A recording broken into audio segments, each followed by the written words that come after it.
have Venerable Upekkha here with me, and I would like to invite Venerable Upekkha to please do the guided meditation for this evening. Settling in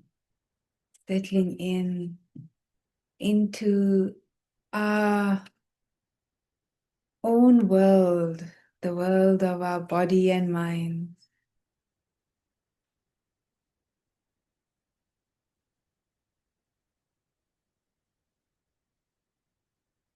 Allowing ourselves to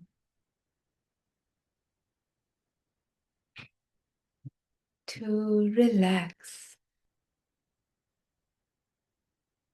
Allowing ourselves to switch off and drop the world outside.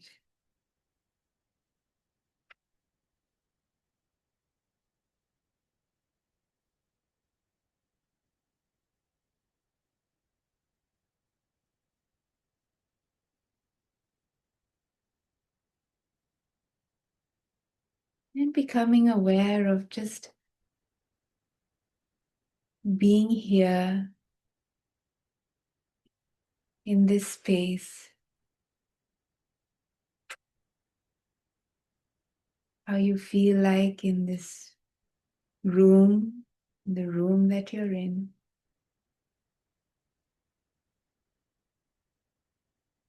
Becoming aware of the heat, the sounds, just the sense of being here.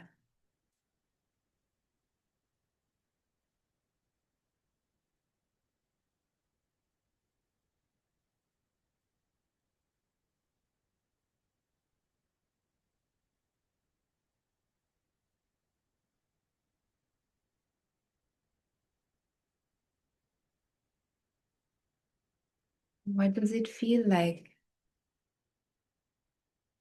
to be here? What does it mean to be here?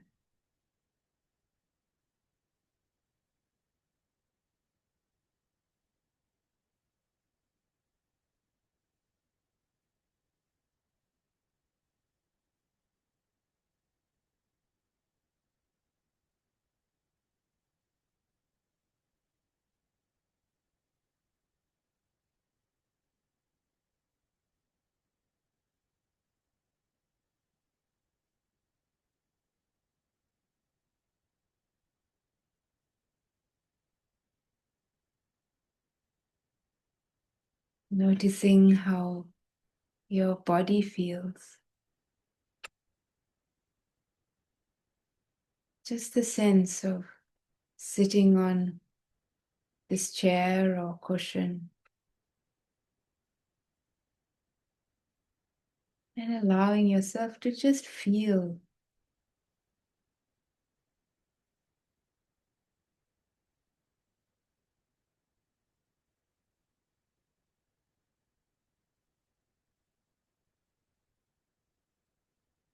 And allowing yourself to relax.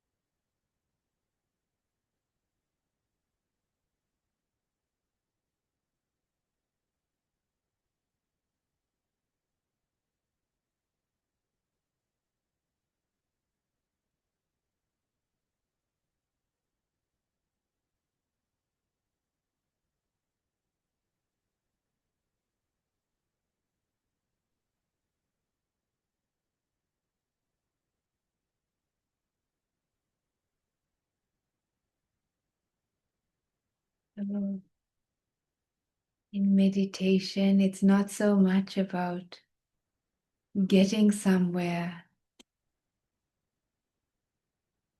but the attitudes of mind that we cultivate, which aren't easy.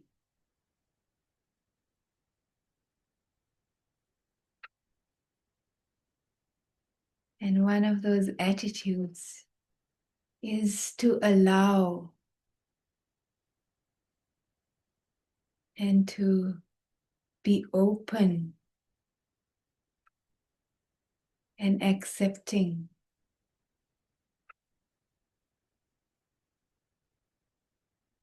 of everything that's going on for you right now, which isn't easy. So we notice the body. We notice the body and notice how it feels, whether it's where you have tight shoulders or a pain in your stomach or a headache or I don't know, or maybe you're just feeling all right.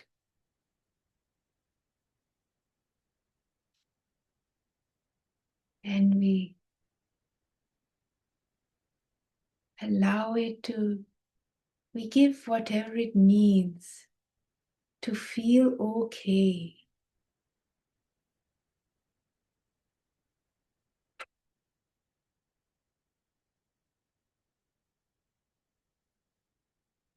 Giving it permission to relax.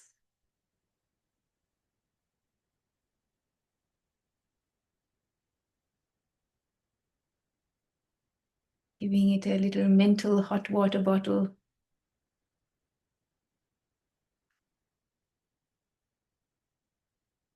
And saying it's okay.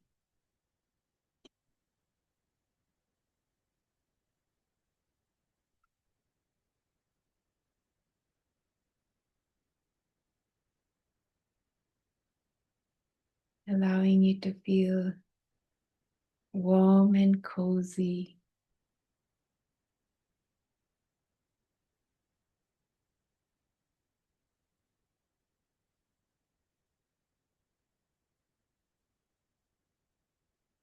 Or huddled up in a blanket maybe.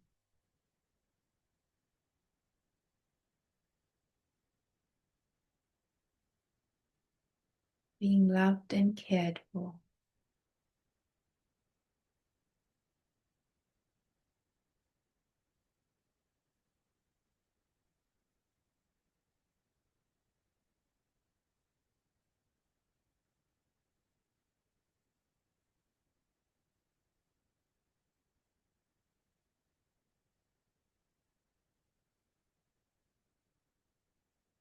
Whatever part of your body that might just be screaming in pain.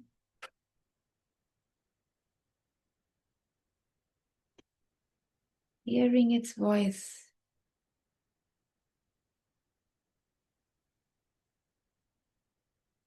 And saying, there.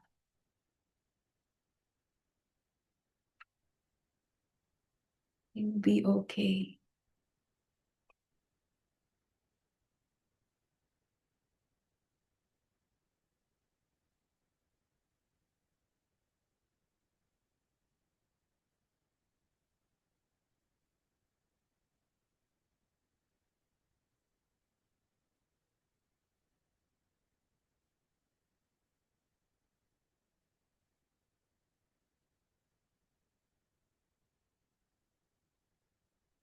Caring for yourself as you would care for someone you just can easily love. Like your dog or a child.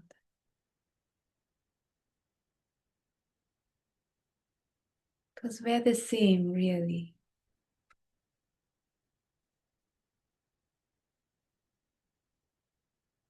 No smarter, no wiser.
When your mind wanders away, just bringing it back to that sense of accepting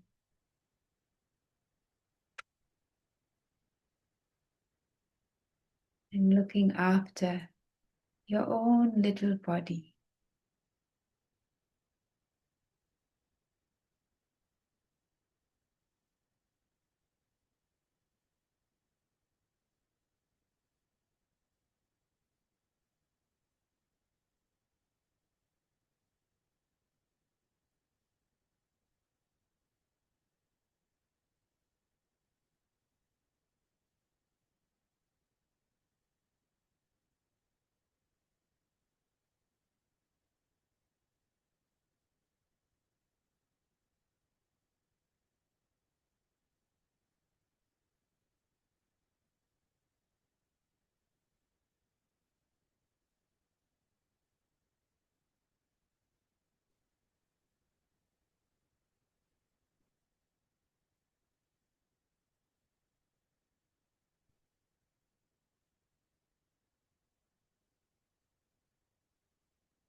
Then we turn our mind to maybe any emotions or thoughts or agitations or excitements or any feelings in our mind.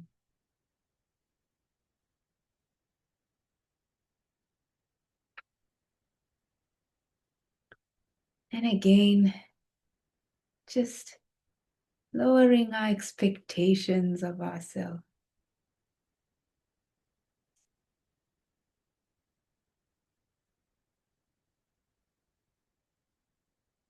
and accepting all those human emotions,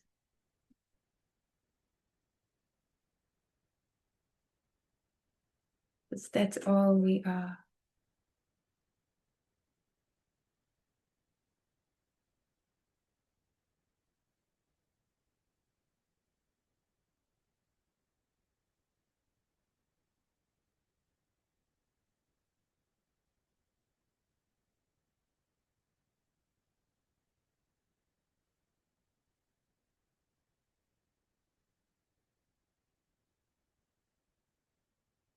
Accepting our humanity.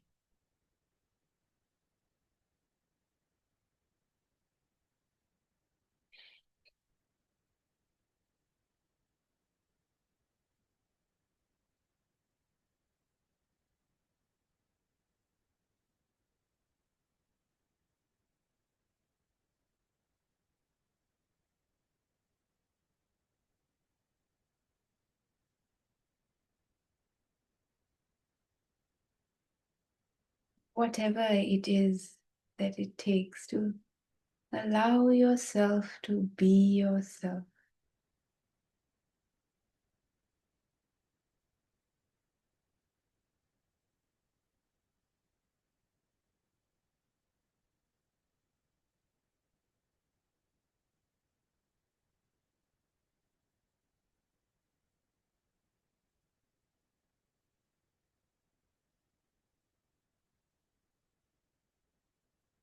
To be a child again.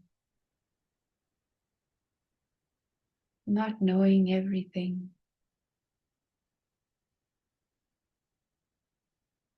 Sometimes getting it wrong. Sometimes getting it right.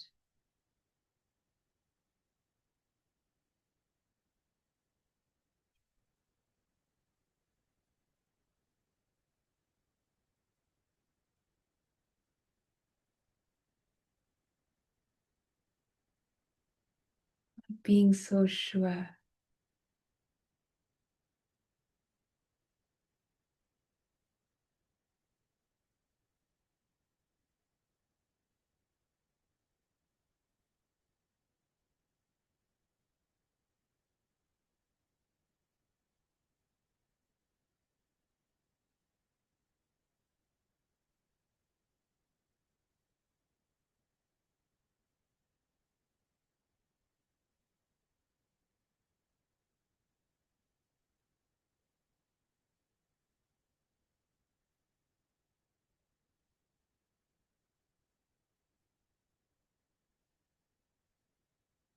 And just being with your mind, your emotions,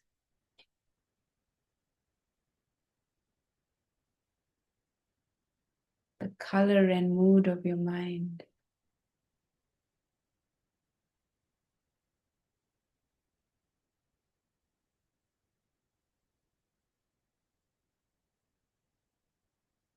And saying whatever it is needed to accept it, to be able to just observe, be with it as it is.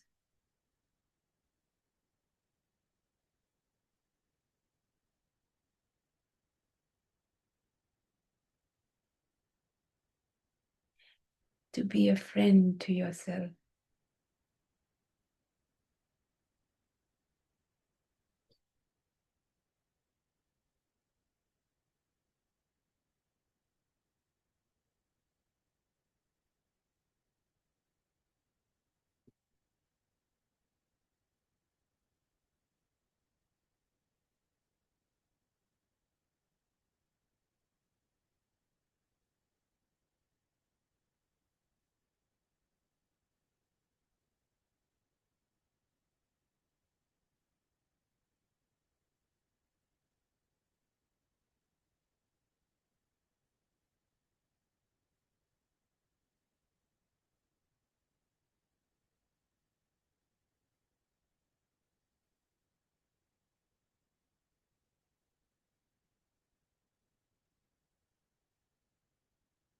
And just being with that feeling of goodwill towards yourself.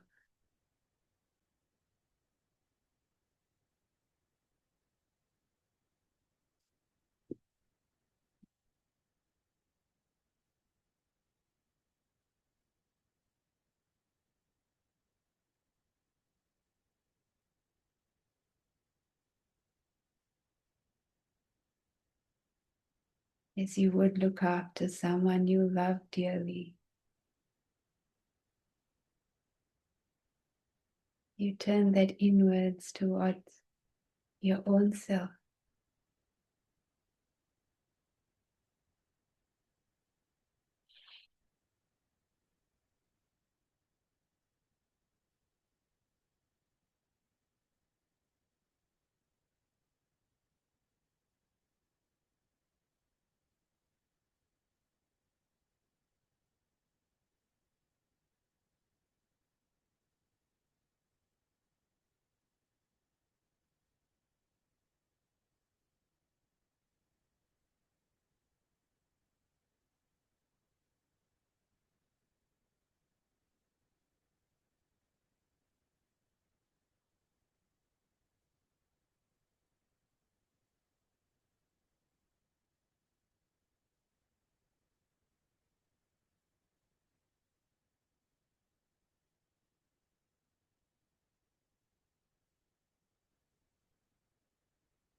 Keeping that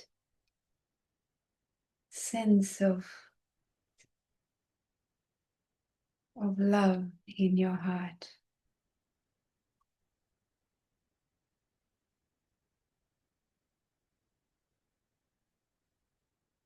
And turning it out towards the world.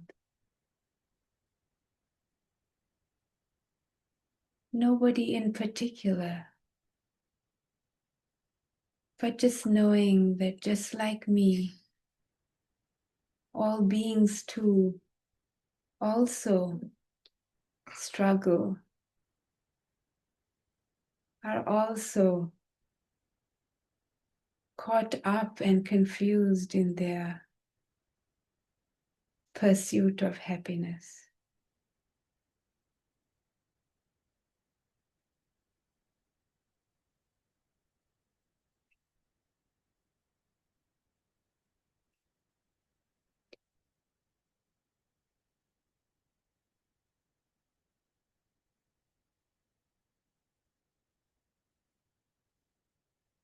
We wish all beings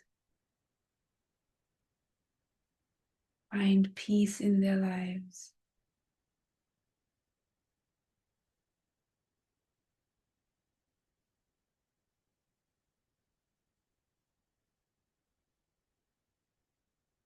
Just like me,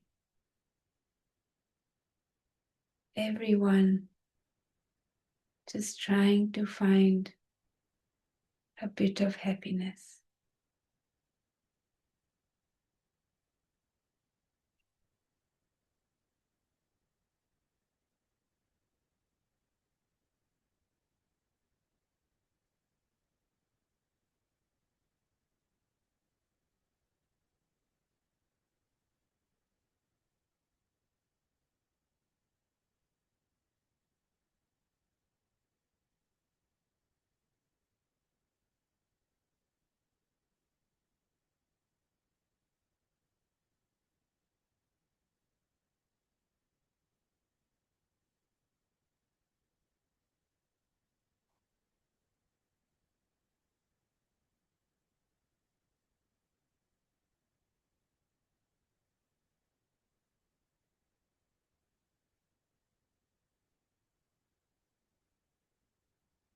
May we all find true peace, the true causes of happiness,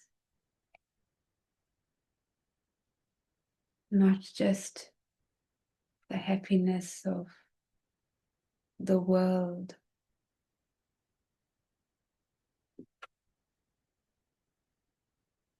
but inner peace.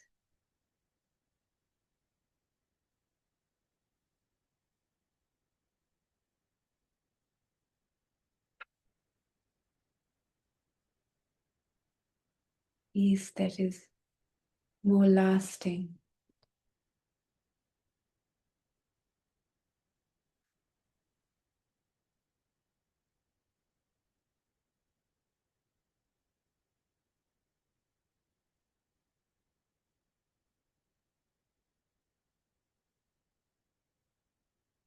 Peace that does not depend on the world.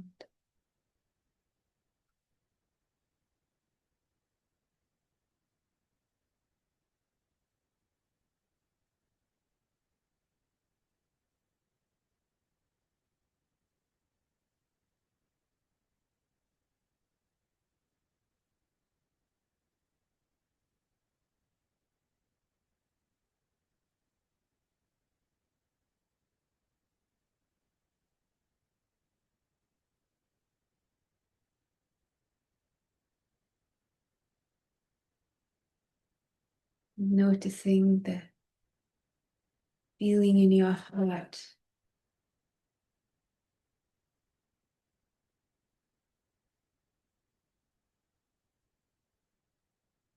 And not losing sight of it.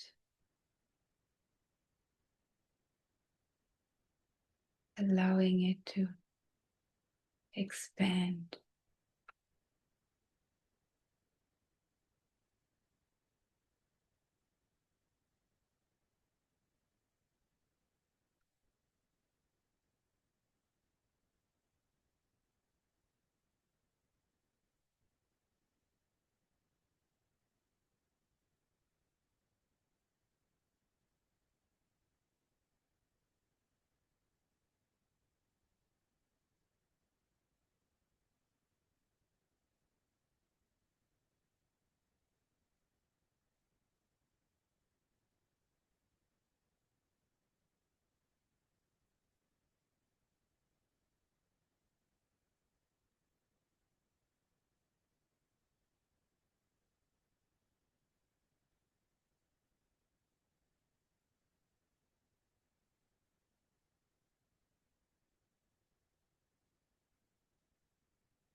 Keeping your mind on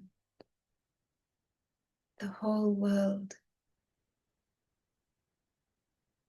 every one of the 7 billion human beings, just like me.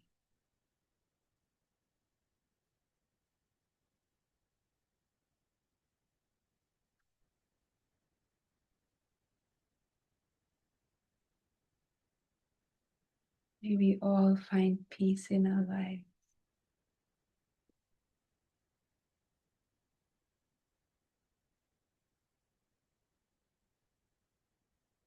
Be free from suffering and the causes of suffering, the true causes of suffering.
We come to the end of the meditation.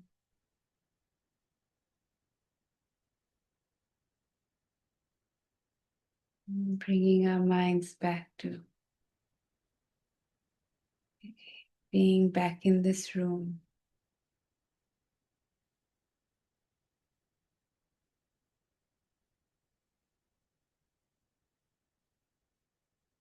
Having basked in the benevolence of the Dhamma.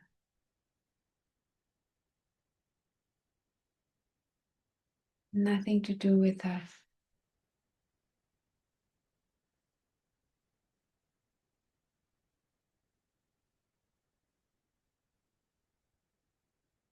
Just noticing how you feel now compared to what you did at the beginning.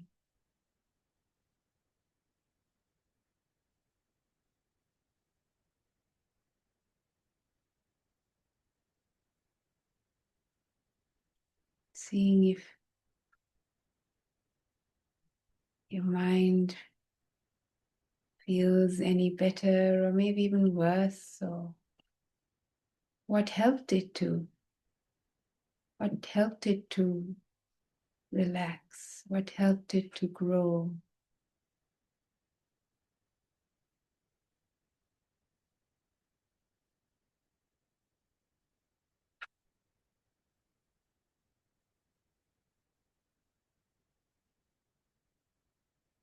And sharing our merit and the goodwill in our hearts with all beings everywhere. May they all find peace in their lives.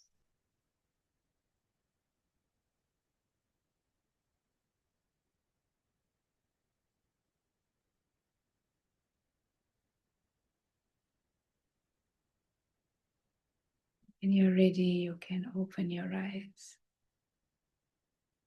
So thank you so much, Venerable Upekkha, for that lovely guided meditation on metta. So I just want to ask you, do you practice metta meditation?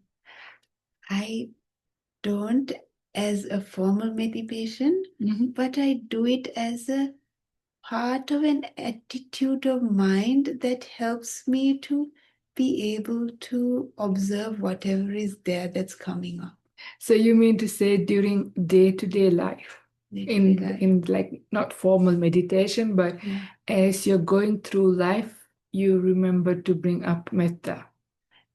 Yeah, inadvertently. Inadvertently. In fact, you Right. can't practice without it. Right. Yes. Yeah. Yes. It just doesn't work. Yes. How did you come to that point? Because that's not that common, isn't it? For Suffering. people. Suffering. Like a specific kind of suffering Well, triggered you to do the metta, or in general that was overall okay for everything? what do you mean, a specific? Like was it for, like you said, suffering? So Hmm. does metta work in general for all suffering? Or was there a specific thing that triggered specific kind of suffering that inspired you to do more metta, and you said you can't live Yeah. without it kind of Yeah. thing. So Well, not that I'm an expert, but but I think when you start to look at your own mind, uh-huh. and we have a lot of time with ourselves as meditators, so you have a lot of time to.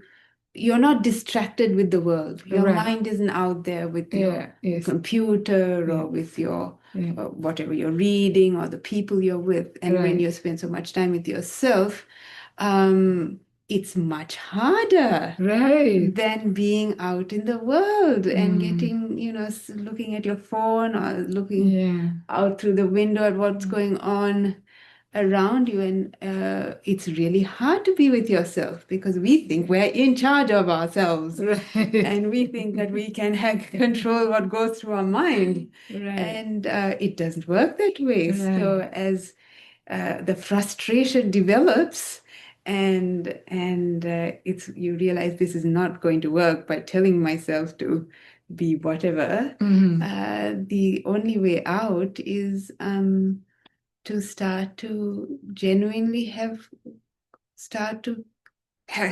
it's a survival mechanism. So you mean to have say to goodwill have towards yourself first? goodwill towards myself. Right. Goodwill towards whatever is coming up, the things that you'd rather not be, and that I guess is where I noticed. How do you start, if you're really annoyed with yourself for something stupid you did, or annoyed with somebody else for doing that? How do you actually generate? It's not easy, right? When you are annoyed, how do you genuinely build up that feelings of metta? What are your tricks? What are my tricks? Or how do you think about, or how do you get Takes started? time. It's not easy. Right. Not easy at all.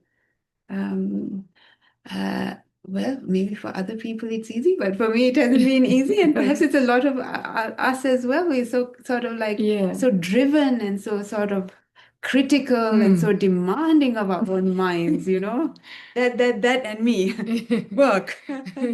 So it's first recognizing, I think.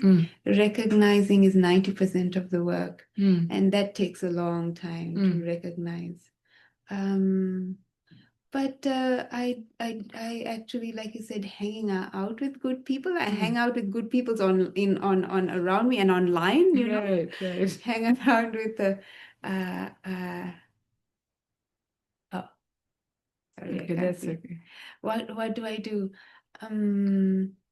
Yeah. I guess I try and lower my expectations of myself. Lower my expectations and be really humble, really humble, and of my humanity, and that yeah, to lower my expectations, really. Right, right. Yes, yes. But what triggers you to get that feeling of metta inside of you when you do get it? What kind of things What triggers has me? worked for you? Yeah. Personally, I think of people who have a lot of metta, and the So like memory of some people. osmosis kind of Yes, thing. yes, yes, yes. So I think of like Ajahn Brahm Mhm. or great people, the Dalai Lama, whatever it Right, is, and I go right. like, wow, Yeah. that's what they seem to be like, and then that sort of Inspiration triggers. yes, yes, it sort of sparks the something in me. I go like, Right, wow, that's what they feel like. right, right. Yes. So that's quite nice. So, metta meditation is quite popular in the world, right? It's Mm. not just just limited for, a certain religion even. Mm. What do you think? Why do people in the world, what do you think? Why do people in the world do metta meditation? For what purpose? Why does everyone in the world? Yeah. Well, they don't. That's why the world is as it is. No, whoever who is doing. Yeah. But Yeah. The people who are doing metta meditation, from like having yeah, conversations, yeah, hearing, yeah. knowing people, You mean as practitioners? as Practitioners practitioners or or, people, what prac- what is your general feeling about it? well, the most of them, I realize it's the same problem that I have because you sit with your mind and you go, oh my God. Right. And Right. that's been for most Western, you could say. I don't know about, Yeah. but the people I do tend to meet are Yeah. people who've been brought up in a Western Okay. context Yeah. in the UK when I was there, Mm. or even Chinese, Mm. actually, Mhm. even Chinese, having that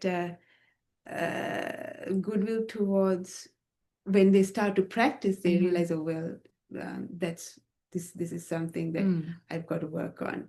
Right. Yeah. That's kind of interesting because you say that, because for me, like when I meet people, I commonly hear people do metta meditation because, either like to sort of get rid of an enemy. This is very common. I've heard, I have this difficult person in my life, so I do a lot of metta to them, as to sort of deal with that difficult situation. This is very common, I hear.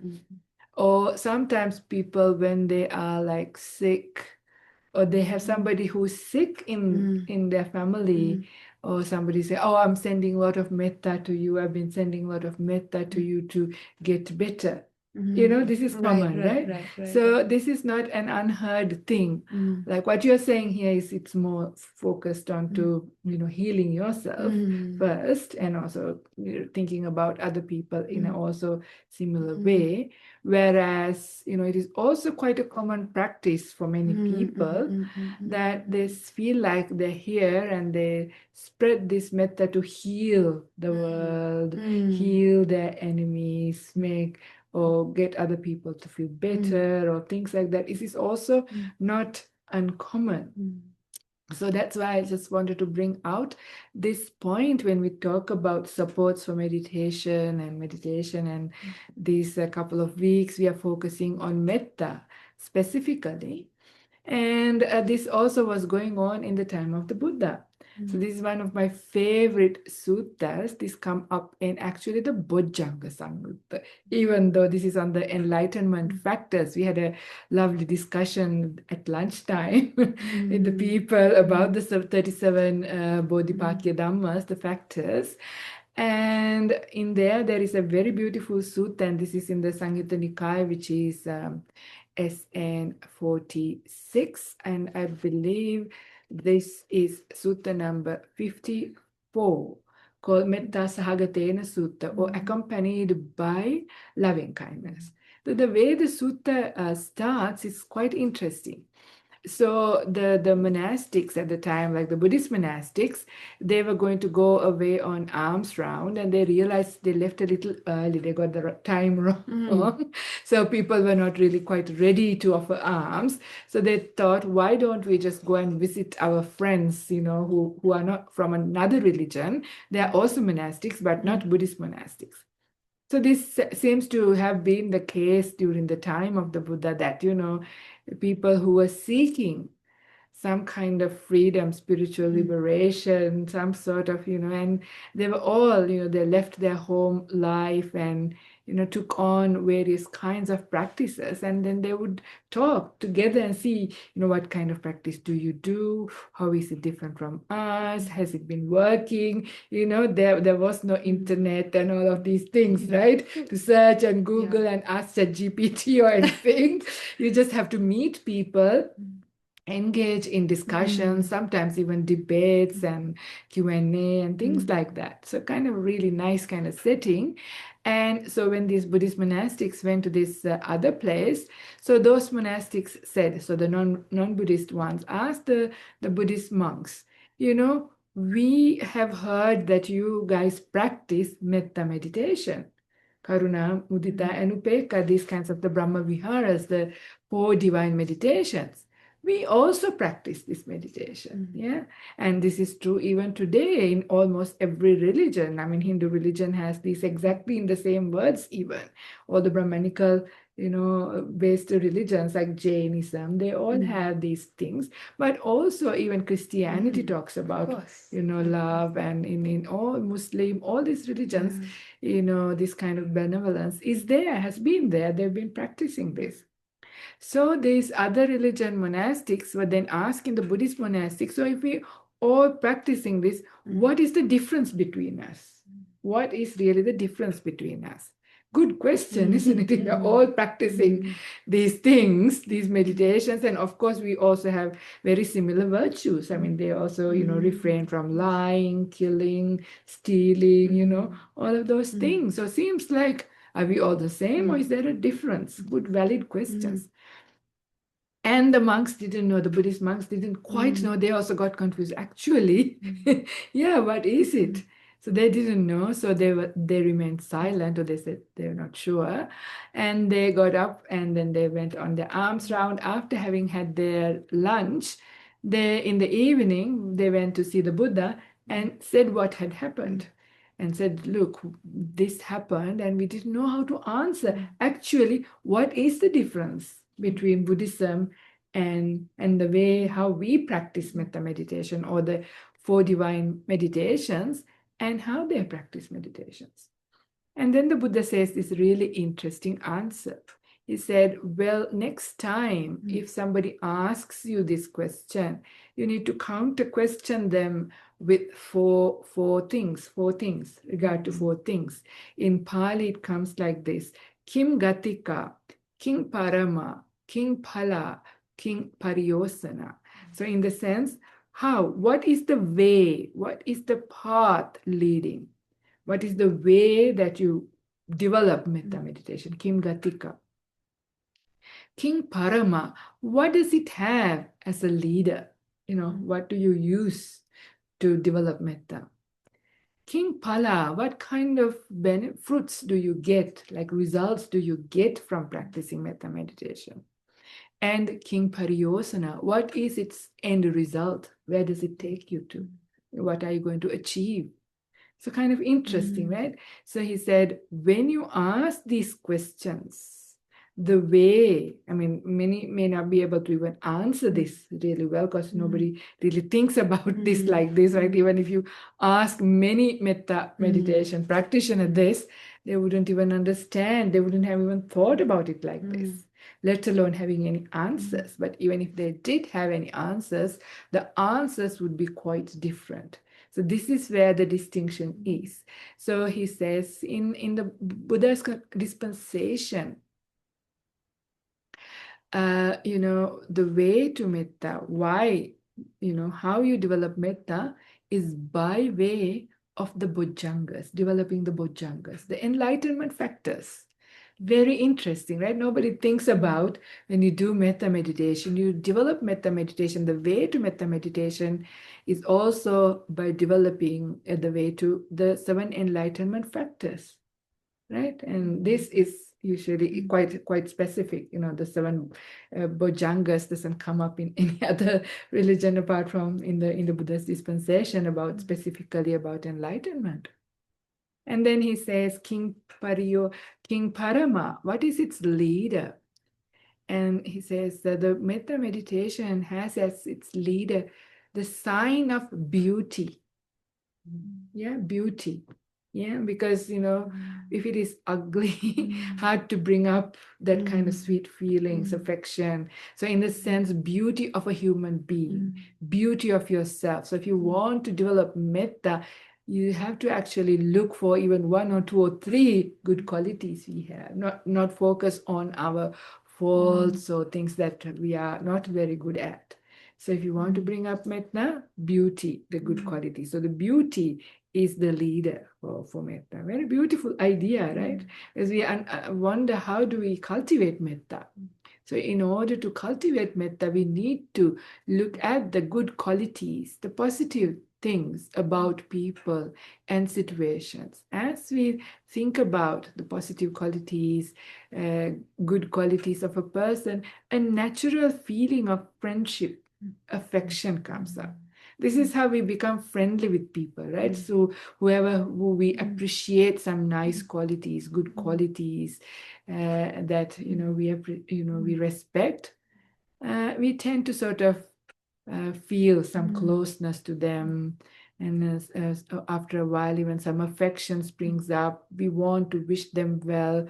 We want them to do well. So all of this comes because we start to seeing this good, something that we appreciate and value, right? So this is that sign of beauty. Quite nice. And then the Buddha says, what's its fruit? Somebody who practiced metta meditation all the way, like develops it really well. What do you get? And the fruits that you get is you are able to perceive what is beautiful as both beautiful and also as repulsive. And interestingly, the opposite as well. You are also able to perceive what is repulsive as repulsive and also beautiful. Why? Because we've been trying to see, these qualities as qualities. And as you develop, you start to see, we are a mixture of things. But all of these things are just conditioned. And everybody is just made up of these things. So you can perceive either side of things. And of course, when it comes to not beings, but actual things, just only a bunch of elements. Either you can perceive it as just beautiful something or an ugly something. The ability is there, a beautiful person or not so beautiful person, however way you want to, because you get mastery over your perceptions. Because we come to realize, it is our perceptions that creates love or hate. The being that we may hate, somebody loves them. And somebody that we truly love, other people hate them. Like the being themselves just is who they are. But depending on how you look at them, how you think about them, your projection of them is what creates your emotion. Quite interesting. But for us, when we have defilements and when we have some conditions and set views that we have taken up, like especially kind of wrong views, then we tend to judge people in the wrong way, judge ourselves in the wrong way. This is this self-critical mind that you were talking about at times.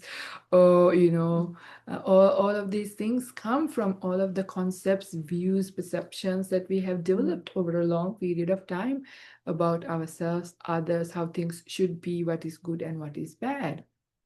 But as you develop and as you understand about these things, the right view as it is coming in, then you are able to perceive in either way. But of course, this ability about, in Pali it is called particulae apparticula sanya and apparticulae particular sanya.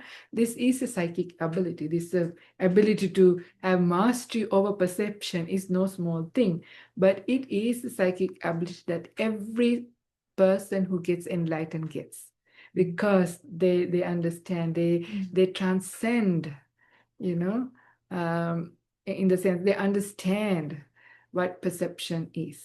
They fully understand perception for what it is. The Buddha said perception is just only a mirage, kind of. That was Buddha's kind of simile to perception. You feel it, it feels real, but at the end of the day, it's only a name that we've given and accepted. So it's kind of really interesting, really, really interesting to see. And so that's a fruit that you get. And then King Pariyosana, this is another thing, because there is also this misconception where many people ask this question, can you actually get enlightened by doing metta meditation? And some people say, actually, no, metta meditation is only for this. If you want, you have to go really hardcore vipassana and all these other things. These are also misconceptions, quite common ones actually. Why I say it's a misconception from the start is the Buddha says actually, Pariyosana, the very end result of metta meditation is full enlightenment.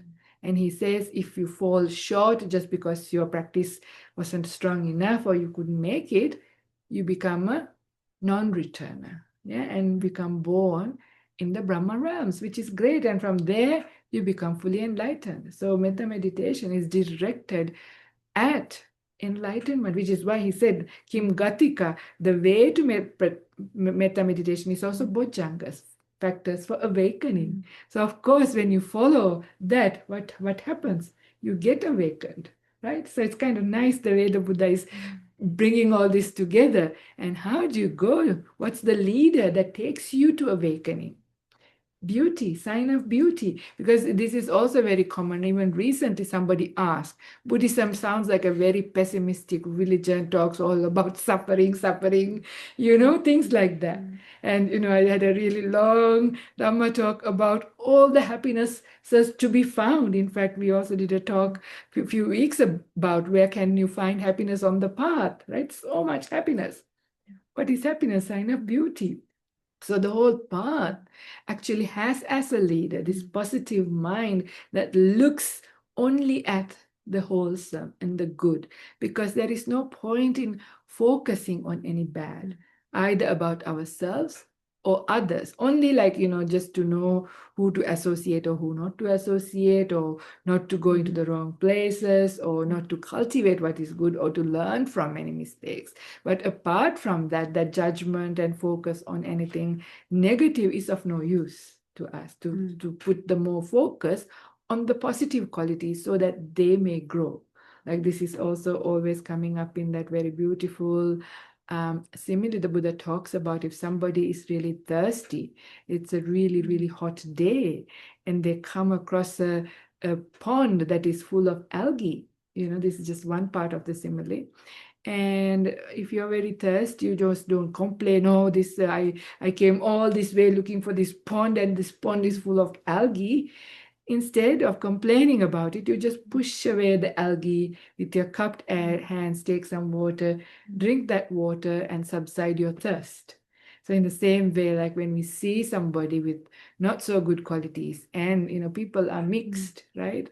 So instead of focusing on the bad qualities and getting all upset and making your own fire to grow more, if you are burning, if you are thirsty, if you are suffering, the better part is to take the water, which is their good qualities. Just take that part and leave the algae in the pond, right? In the same way, there's many other in that beautiful, this is the removing resentment sutta that we have spoken many times over, just to say Buddha has always had that kind of focus on looking. There's no point in looking at the bad qualities, because that only leads to, when you take up that sign, only to anger, ill will, negativity, opposite of metta. But instead, and because we're not living with a bunch of enlightened beings, right? We live with ordinary people, with the defilements, and this is what people are like. They're mixed bag, good and bad. But for us, so like you were saying, getting it from people who have it. So focusing on, of course, to begin with people who have a lot of metta is very that osmosis. But even if you're not fortunate to have, such great beings, even anybody who's around, everybody has affection to some degree and other good qualities.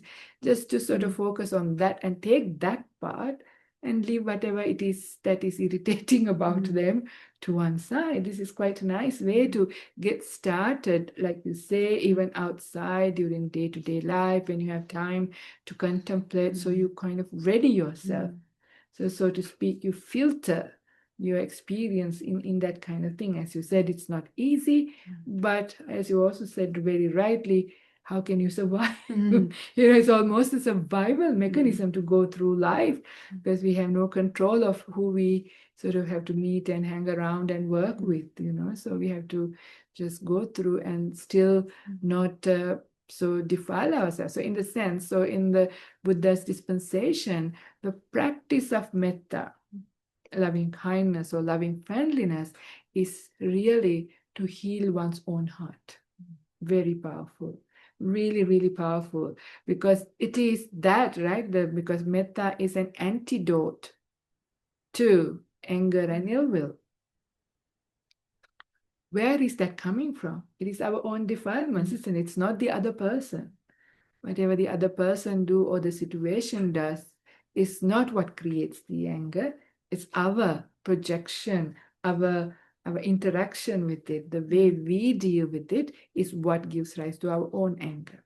Because somebody would be doing the same thing, somebody gets really angry with the other person, might be quite okay with it. No, really, truly, no problem for the other person. Not that everybody in the room gets angry when with somebody for whatever they do. So that shows that it is our own defilements which is going out and get angry and sort of hit, that patiga means it literally go against resistance, that kind of thing. So the whole point in the Buddha's path of developing metta is to have metta towards our own defilements in the way of purification of our defilements through right view, through right understanding, through applying the whole path.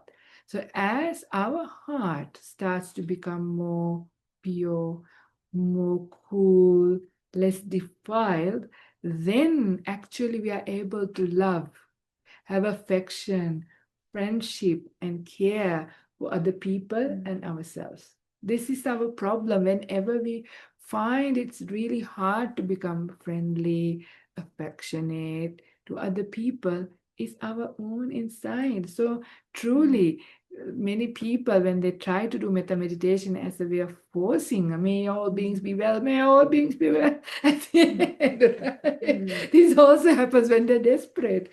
I know some people who says at the end of the day, you can see, metta doesn't come like that by doing that. You have to actually work with your defilements. And that's why the Buddha says, so investigation, so mindfulness. So Bojjhanga starts with sati. So mindfulness, awareness of the state of our mind, our defilements, what's current, or awareness of how we are projecting, how we are seeing things. So once you have that sati, then goes to Dhamma Vichaya. So you realize, actually, I am projecting it to in this way. It's actually a very unwise way of looking, and I'm getting overwhelmed by these defiled states. Right? So that investigation itself shows this is just one way of doing it. And when that happens, you get, oh my goodness, this is not a good thing to do, right? Because I'm only just drowning down. Instead, if you saw that you're actually projecting the other way, actually I am projecting in the good way. Actually, affection is springing up, friendship is springing up in my heart. So you see that as well. So whatever it is, when you start to see this virya, the next one, the next bojjhanga, energy comes up in our heart. Wow, I need to have energy to turn away from the wrong way of projecting and direct it into the right way of projecting, which is kind of what you were saying, the work that you have been doing and which you said was not easy work, takes long time. Precisely, this is why you need energy, right? And you need to have the energy coming from the right place, because we were also having a discussion with Bhante Sujato about the virya, right? The heroic energy, which has that kind of like a willpower or, going, this kind of really strong sense.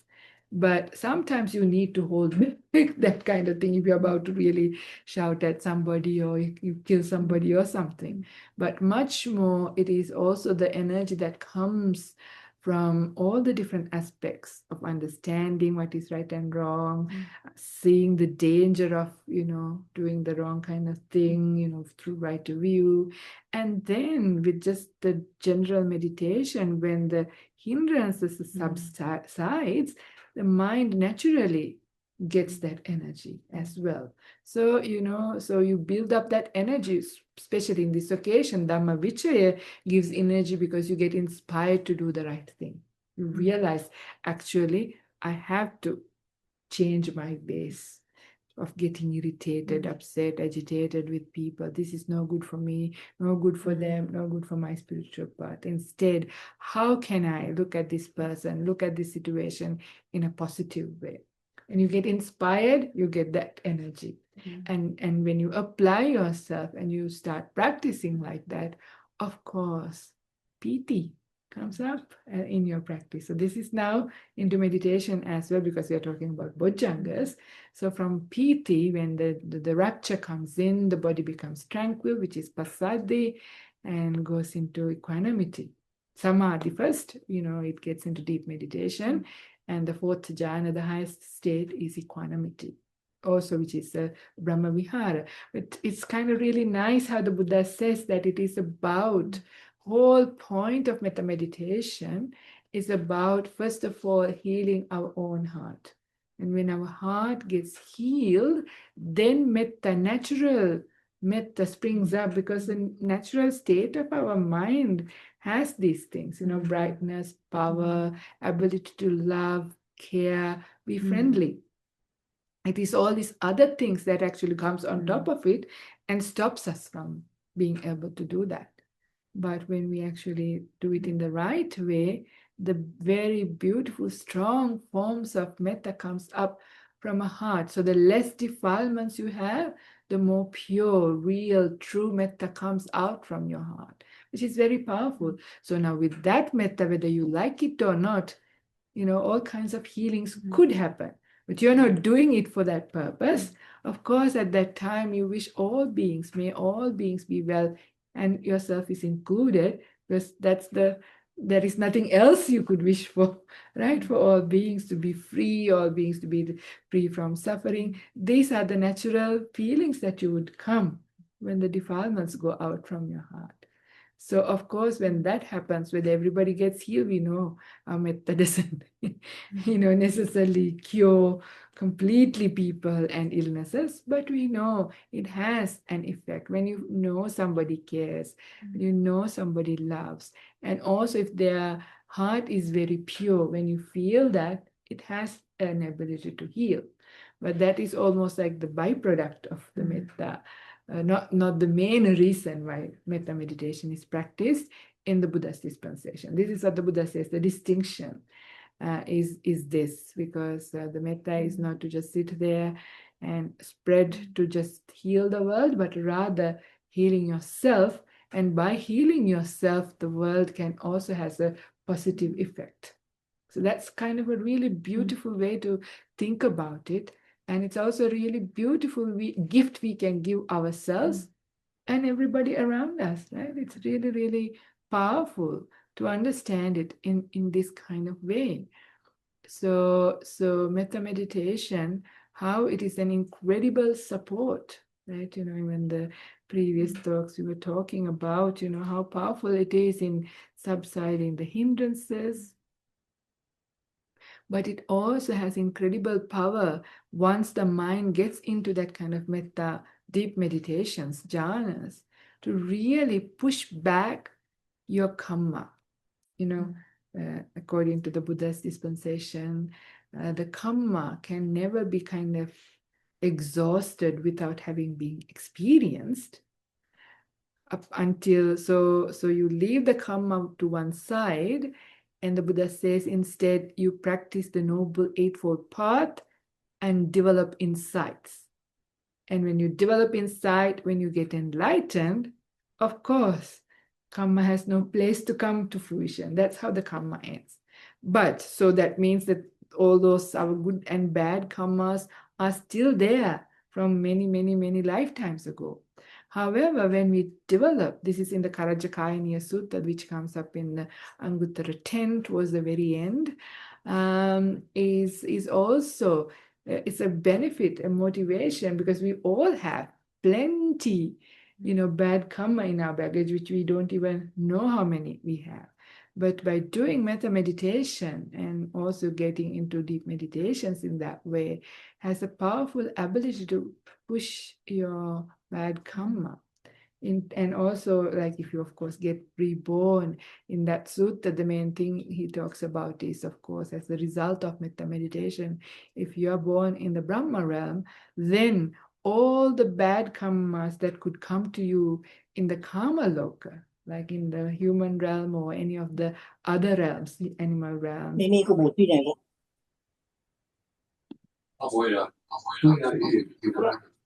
Yeah. So any of the other realms, you can't, because you will never be born in those places. So those are sort of come to an end as well. But also like in the Lonapala Sutta, the Buddha talks about good karma like water, or the metta meditation is like good karma as well. And your bad karma is like salt. And when you put salt into a little glass of water, it's salty. But you put to a big bucket, it's less salty. But if you put that same lump of salt into like the river Ganges or a really large river, the salt particles are still there, but much more water, so they are so diluted. So this is also kind of like a really beautiful power that comes and helps us even to do our meditation. So even doing metta meditation is a really powerful way to really empower our and really get our meditation going. But like you said, it's a kind of really nice. It's also to be not just only the formal sitting, it's also very effective to do metta meditation in day-to-day life. And recently we were also chatting about the Buddha's advice, the Buddha tells the monastics, right? He says, when you look at each other, look with kindly eyes. When you speak to each other, speak words that goes to the heart, right? Easy to say, but hard to do. But this is the Buddha's advice. And even when you think about the fellow monastics, think about in ways that brings affection, unity, friendship, both in private and in public. So this is metta in day-to-day life, right? So this is how, sometimes it's really nice, actually, I must say, this rains retreat at Santi has been exceptional, don't you think? We've had an incredibly beautiful community, both the monastic community and the lay people who've been here looking after each other. When Upekkha was telling, never got to wash her bowl many days, because before she could, somebody grabs it away and wash it for her.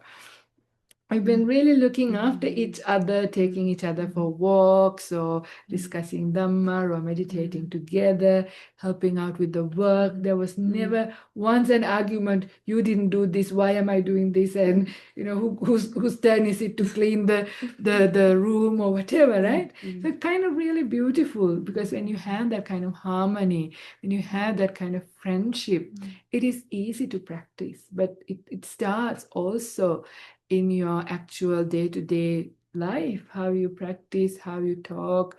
We were, of course, not perfect, but we're trying our very best. And you get inspired by when you see others trying, you get more motivated. I should also do like that. And you see the effort they put in to, be friendly, be kind, be affectionate, be forgiving. So you get motivated, and you can see how much a support, because this harmony and then irritation, ill will, when that comes in, it's like a really vicious germ, really, really destroys, our mind, our meditation, our entire life, our health, everything. So it is really, really important that we cultivate these kinds of, metta starts with, how many times people made drinks for us and how many times we made drinks for others, or we served somebody else drink, to others. Really sweet, right? Come over. Even today, I was actually a bit tired. I'd been doing some work. And when Upekkha came and asked, do you need help? Can I help? What can I do? And I said, okay, join me for the talk. Help me out because, it's nice. So it's really nice that when we look after each other, when we have that kind of really friendship or comradeship, care for each other. These are very powerful supports for our meditation. So not to underestimate metta, the power of metta, both in action, metta in action by smiles, kindly words, giving your time, listening, talking, sharing, anything, or even the way you look, or do things. Not easy. You're very good at looking with very lovingly eyes. Quite sweet, yeah, to be when you see somebody and when you see affection in somebody's eyes for you. It's a nice gift, really. Doesn't cost you anything, isn't it? It doesn't cost you. And the opposite also is very frightening when you see anger, irritation, disrespect, or exclusion from somebody's eyes. So as you say, these are not easy for some people. This is easy for others are difficult. But whatever it is, when we practice, it is also a gift. When you see, like you see, through osmosis, we learn. So whatever is one of somebody's strengths, as they do it, and you hang around with those people, slowly, others can also imbue that. And so we should go from strength to strength with people who we hang around with their good qualities, by appreciating these good qualities, having goodwill, friendship towards them instead of the opposite. Then only success could be expected, I would think. So this is where I would like to conclude today's Dhamma talk. Again, we didn't get into the actual Karaniya Metta Sutta, which seems to be coming up forever. One day it will happen. But anyway, this is what we would like to share. But would you like to add something to make it anything else? I think what you said quite a lot during actually you did a really good guided meditation. And it was pretty much doing these kinds of things. And what you said about how you practice was focused on, purifying yourself. You didn't go and say, oh, I do metta to, spread loving kindness for everybody, so you're practicing in the right way. So it's kind of really beautiful. So I saw some questions come up, but people are allowed to please unmute and ask any questions.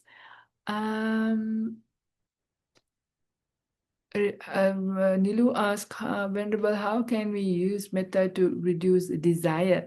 Would you like to talk to this? All right. How can we use metta to reduce desire? Right. Well, metta is not desire. Metta is not desire. Because we kind of mix up desire with metta when we like somebody, we get excited about them.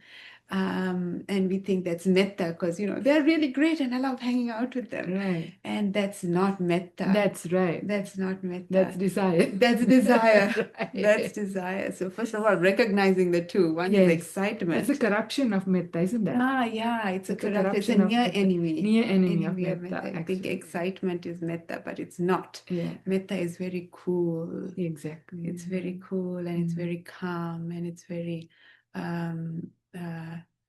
just very cool. Very cool and simple also. Yeah, it's simple. Not anything, exciting. Yeah. Desire is that love. It comes with passion, excitement, all of those things as well. Right? Yes. So how can we use metta to reduce desire? I guess recognizing the difference and putting your attention into real metta and noticing that excitement is not it. that excitement burns you. Mm. It burns you. And when it comes to overcoming desire, I also wonder, or not only wonder, the Buddha also says desire is when we go out into the sensual world, right? So we go out into the sensual world, that is desire. Either we want to eat something, listen to something, go and hug somebody, hang out with somebody, all these things, the sensual world related things that we go for are the desires. And the Buddha says, that for a worldling, somebody who is suffering, all they know is to go to the sensual world. Right? So that is where we go for desires. But with metta, when the heart gets filled, that emptiness that we feel goes away. True. Because, when we don't have metta, we feel quite empty inside. And that emptiness itself is suffering, difficulty. It is to fill that gap, we go and open the fridge even, eat something, pick up the phone, put on the television, or go somewhere, do something. All those desires come because we feel an emptiness within.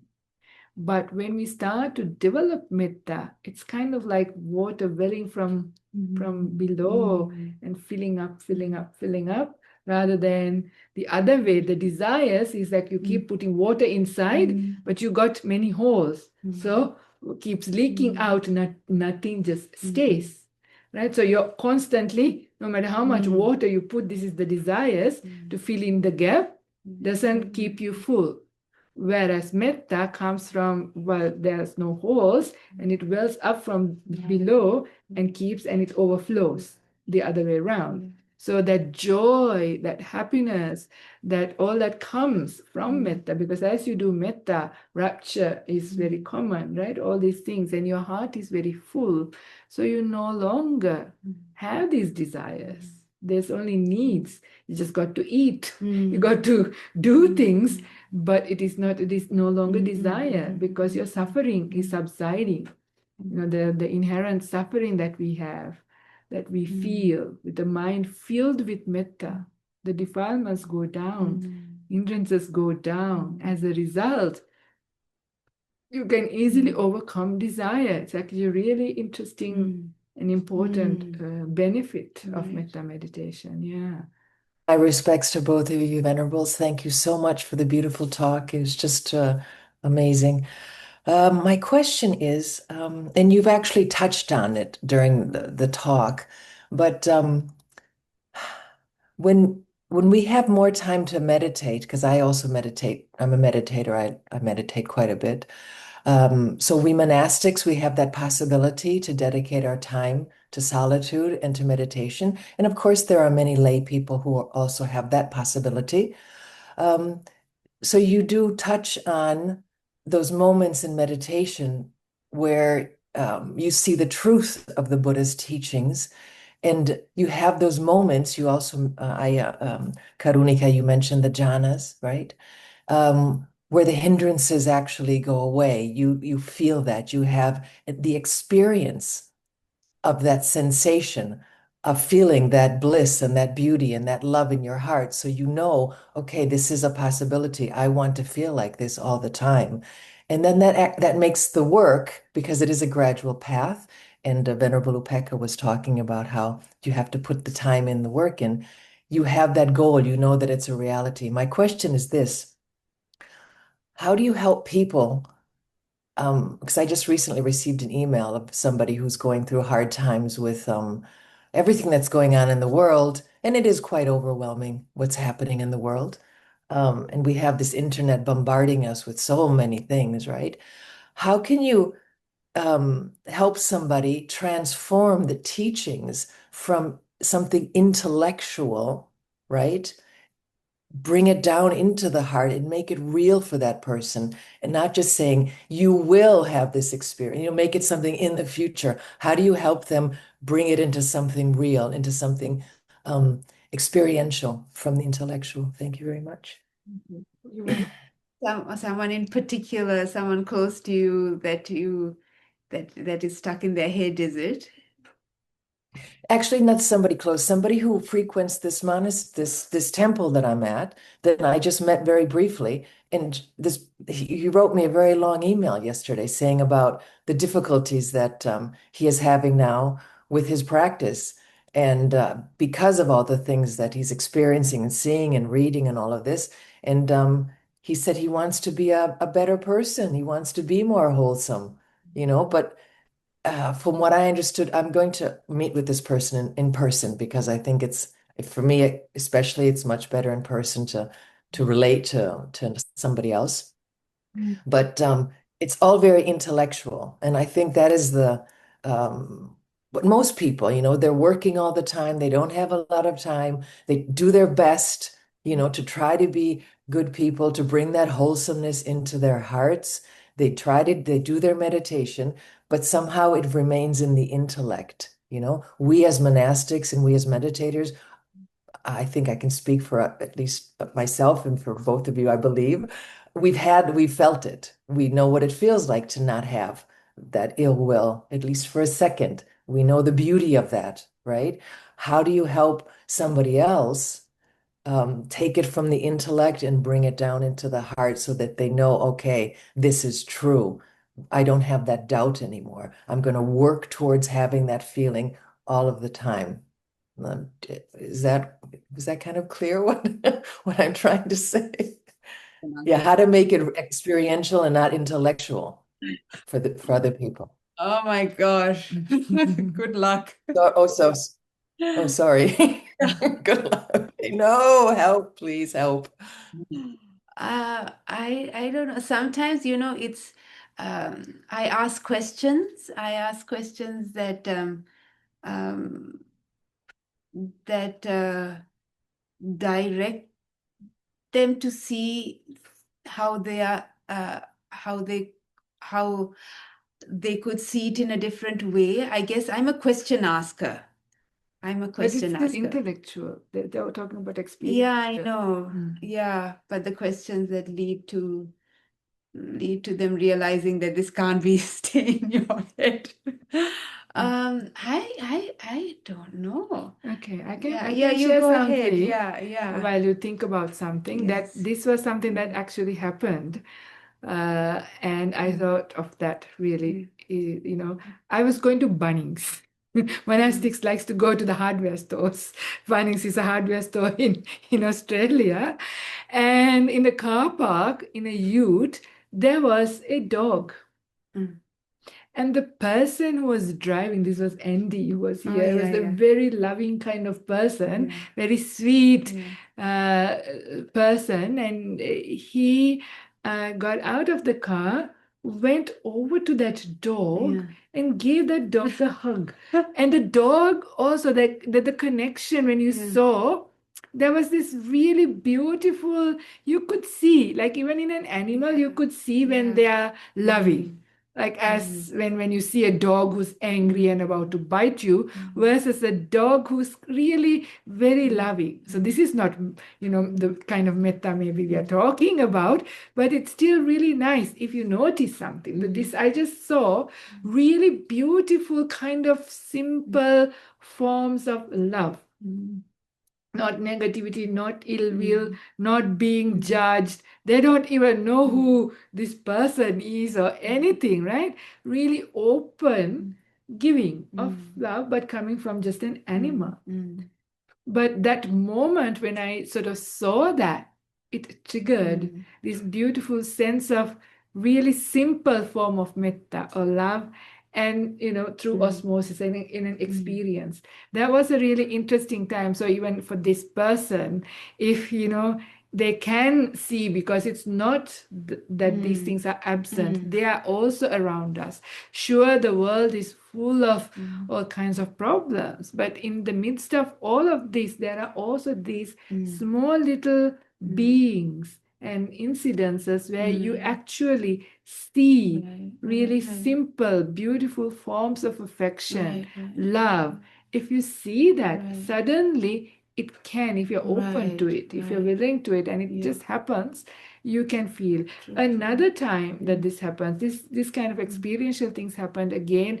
I was asking long time ago, what is metta? Do I have metta? What exactly is it? How do I do it? Too complicated, too many books to read, you know. So I was also on retreat, and but my family came to visit me one afternoon, and my little niece, she was only about 2 at that time. So 2-year-old just started to walk, starting to learn various concepts.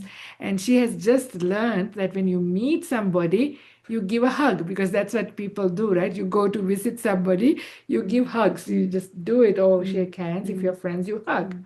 So the moment she came, she hardly knows me because I don't always see, because I live in the monastery. She came now with her hands open. I could see she's coming to give me a hug. And she's only like, what, 1 foot something. So I sort of went down onto the floor to receive her hug. And she came and gave this beautiful hug. I'm not her parent. I'm not really anybody. I'm her nunty, because I'm an auntie but a nun. So I'm a nunty, but she doesn't really know me like that. I'm like, this weird looking kind of person, but she had no judgment. Came and gave this really beautiful hug. Right? At that time, I realized, well, this is metta. This simple form of pure, simple love, which we all have. We've had it when we were young too. It's later our intellect actually and our other things came and covered it. Just like, did anybody in the audience or here read books how to get angry? Never, right? We all knew naturally how to get angry, right? So if we have anger, opposite, which is metta and love, is also a very natural emotion that we have. But because we have more tendency for the other things, and we use that more, it's there. But that doesn't mean we don't have this opposite, which is beautiful feelings of love and affection within us, if we are open to it and open to seeing it.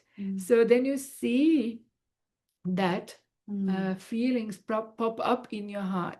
Even this person, even they said all this and there's no metta, they're just missing sometimes. Surely there are times it comes up.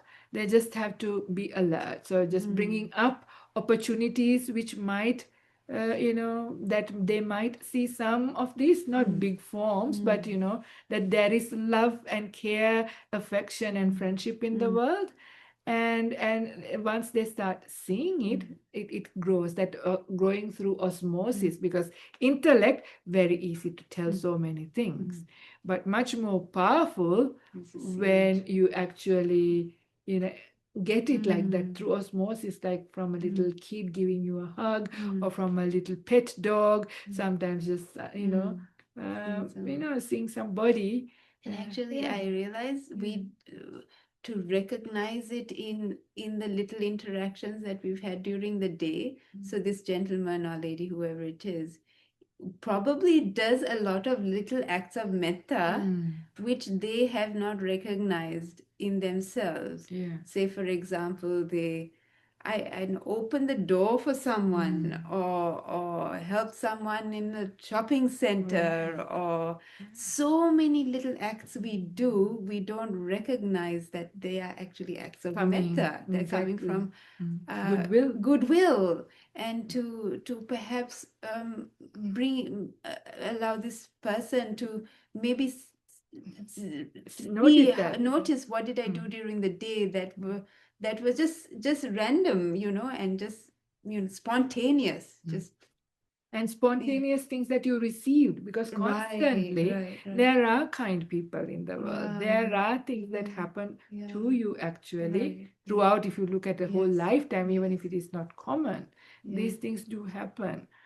So to recognize those, just asking to trigger those times Yes, to pay yes. attention next time, Yeah. to see, Yeah. oh, there is a shift in my mind. It's not always angry and upset and irritated and whatever, but it does have sometimes from time to time an opening with this. It's impossible, really, really. I mean, it's not impossible, but really, really rare, very, very rare for somebody to not have it, because this is how these are. So yeah, so this sometimes seeing does that answer our, hopefully that gives you something to get started. Well, Sadhu, sadhu, sadhu, Bohomestuti. Thank okay. you. Okay, and then sometimes Sandika says sometimes peaceful monastics itself snaps you out of those kinds of negative feelings and reminds you there is a different kind of happiness in the world. So meeting you, Venerable Caroline. No, she's at Carolina in America, might do the trick. Yes, Yes, she's saying yes, absolutely, exactly. Yeah. All right, everybody. Thank you for all those lovely questions. And thank you for being here. Thank you, Venerable Upekkha, for joining in, helping me out. Your kind acts of metta constantly for me all my monastic life, actually. Yeah, thank you so much. And for all that, we have a lovely group of people in the room Yes, who are incredible. almost like our mothers and friends and really Them are people. others. Yeah, for a long time. So very nice for thank you for your Mothers. friend. daughter, Yeah. one friend. Who, yes, has given us unconditional love for a long time. So it's really nice. Nice to have you all in here. Okay. Take care, everybody.